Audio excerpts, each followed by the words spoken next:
तो ये बात है 1949 की। तब तकरीबन 12 देशों ने मिलकर एक अलायंसेस बिल्ड करा और उन 12 देशों के बीच में उस अलायंस में ये तय हुआ कि वो सारे देश एक दूसरे के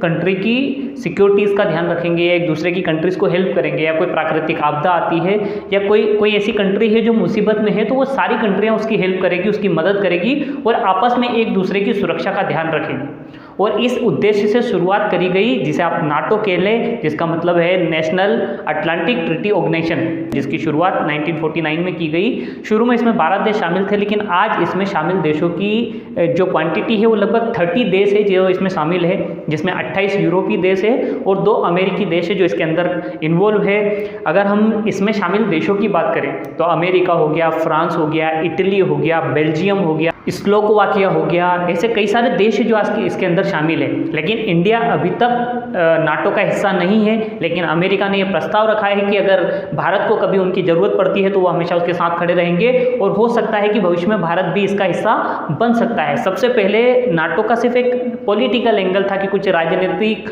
पार्टियां और राजनेता के थ्रू इसको अलायंसेस बिल्ड किया गया था, लेकिन बाद सेना इसके साथ में आ गई, सेना का अलायंस हुआ और आज तकरीबन नाटो के पास 30 लाख से ज़्यादा सेना है जो एक दूसरे की सुरक्षा के लिए तैयार है। अब नाटो के पीछे जो पर्पस था वो मैं आपको ब्रीफ कर चुका हूँ और अगर इसको थोड़ा सा डीप समझे तो सबसे पहले तो ये उद्देश्य था कि अगर किसी भी देश के ऊपर बाहर से कोई हमला होता है, कोई और कंट्री हमला करती है या बाहर की तरफ से 1 या 2 देशों पर भी हमला होता है तो सारे देशों के ऊपर ये हमला माना जाएगा और सारे देश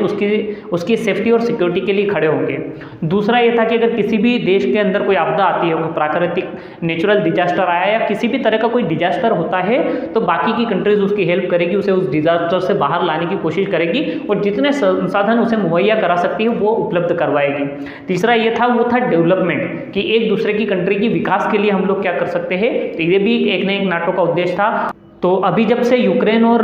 रूस के बीच में एक युद्ध की स्थितियां शुरू हुई है तब से बार बार इसका नाम निकल कर आ रहा था। तो हम कोशिश कर रहे थे कि कई सारे लोग होंगे जो क्यूरियस होंगे कि यार ये क्या है, किस तरीके से काम करता है, इसके पीछे का क्या पर्पस है, कौन कौन सी कंट्रीज इसके अंदर शामिल है। तो हमने कुछ आपको बेसिक इन्फॉर्मेशन देने की कोशिश करी ताकि आप समझ सके कि एक्चुअल में नाटो क्या है, इसका क्या उद्देश्य है, किस पर्पज से इसकी शुरुआत करी गई थी या कौन कौन सी कंट्रियाँ इसके अंदर शामिल है। तो वो बेसिक चीज़ें हमने आपके साथ शेयर करी। तो हमारे साथ बने रहने के लिए, नई नई चीज़ें सीखने के लिए, नई नई इन्फॉर्मेशन जानने के लिए चैनल को सब्सक्राइब करके रखें।